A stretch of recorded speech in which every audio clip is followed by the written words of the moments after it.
What brought me into Valentine dentistry is I've had a lot of teeth problems over the years, from my teeth needing to be pulled, decaying, infection, and I was tired of going to the dental clinic over and over again. It was frustrating, and I knew I needed to find the dentist for me to fix all my problems, so I came here. I chose Valentine's Dentistry because I could tell they were the best of the best. I put a lot of research in finding like the dentist guru, and I knew Dr. Yaste was the one from looking at all his reviews. His work was consistent. When I came in, he made me feel like family.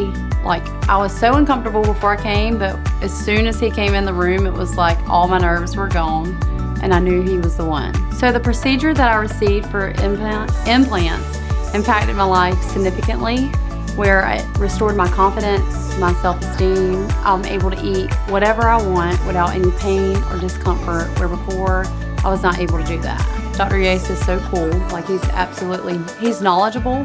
He won't steer you wrong. If he can't do anything for you, he'll shoot you straight and tell you. You can tell that he loves, if not obsessed with his job, and he's just like the best dentist ever.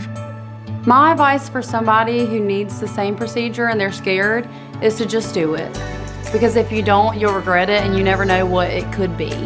A lot of people, their nerves, like mine, are scared to go to the dentist, but if you just jump right into it and get it done and over with, it is just so simple. I would definitely recommend Valentine's Dentistry to anyone looking for a dentist.